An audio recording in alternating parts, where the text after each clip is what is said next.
You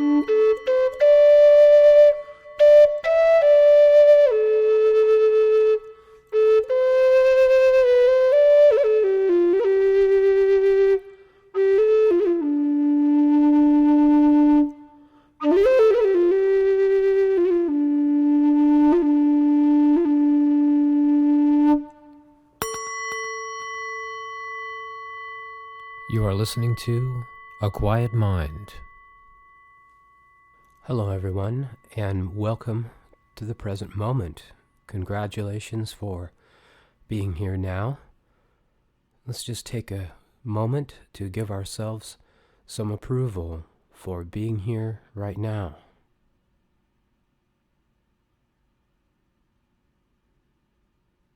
Let's all get centered. Bring in a couple of deep breaths.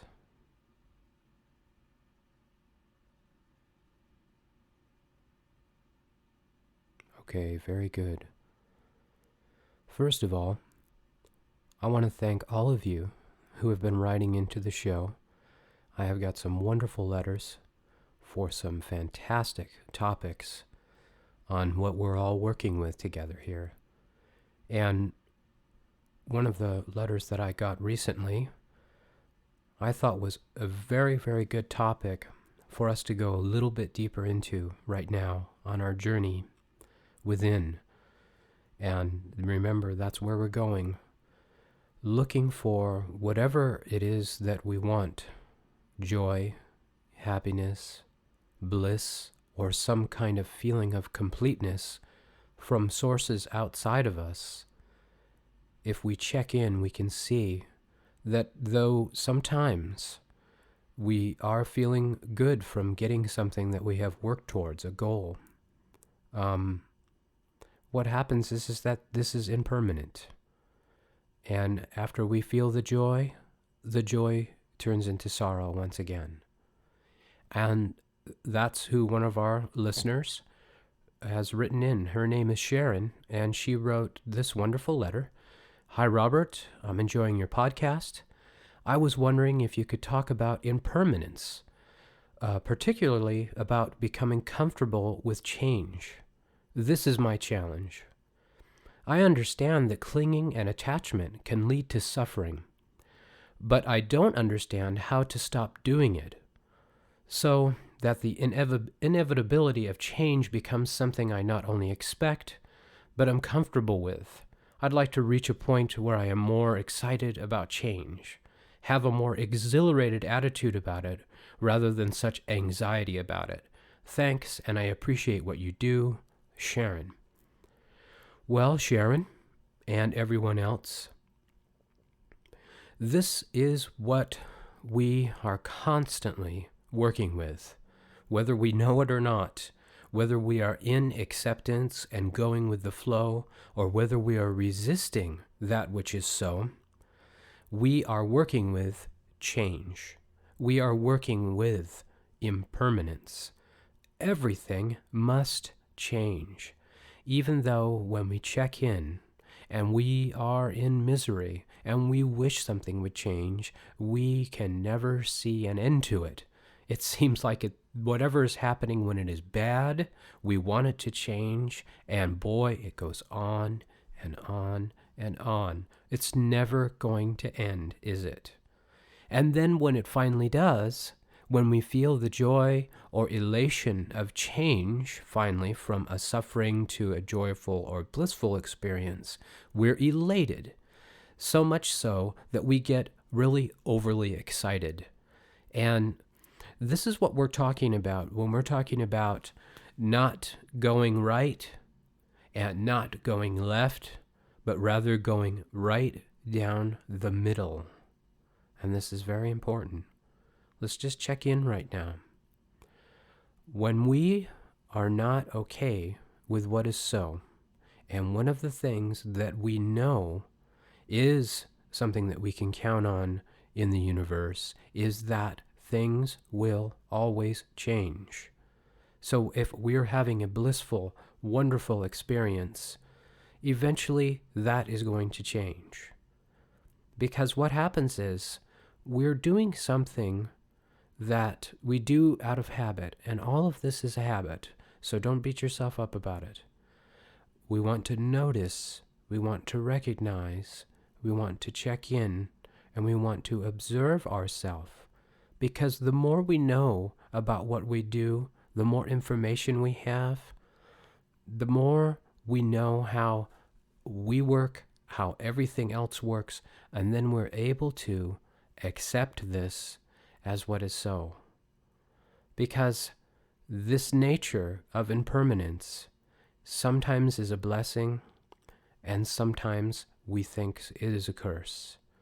So, if the nature of universe and our beingness is to always change, is to be impermanent, then what do we do with this? Well, we must understand that what we're looking for outside of ourselves is directing us back in to that which is changeless. That which is changeless within us, inside, when we get quiet, there is a part of us that is whom we truly are.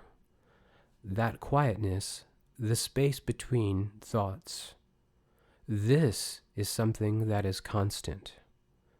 So, all of the nature of the universe is a most beautiful design, because it's teaching us to look within to find everything that we're searching for is right there, closer than our next heartbeat, and I've said it before, closer than our next breath is that which we truly are. Now, I use we in quotes. I also use I in quotes. We've spoke about the me, the mine, and the I many times before, and we'll speak about it many times in the future. We must see that our current identification, that which we think we are, is nothing but an idea.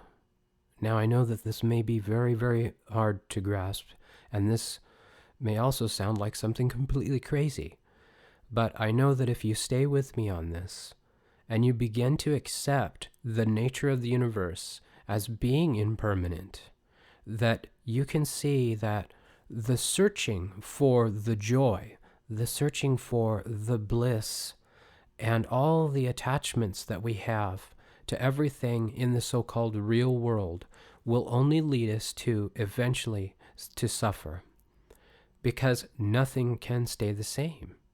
And this is the design. So if we get quiet, when we go within, when we silently observe our action, when we watch and have moments of mindfulness throughout the day that we have spoken about, mindful breathing, mindful walking, mindful doing the dishes, we're going to start to connect with that part of us that is always the same. This beautiful energy that emanates from us and from everything in existence. This is the only thing that is impermanent. But even though it seemingly does not change, even that must change, because that which we are is also part of the universe. So go within, get quiet, watch your breath, and see, embrace, and have a direct experience of that which you truly are, which is the universe and everything within it. Love, bliss, joy, everything that you're searching for. Know that everything must change, and that with that change comes a new beginning in every moment. When we see that we have a new chance in every moment, that right now, here, is beautiful, it is joy, it is bliss, our journey is over. And that is exactly where we want to be, right here, right now, embracing the silence, experiencing the joy and bliss of this moment.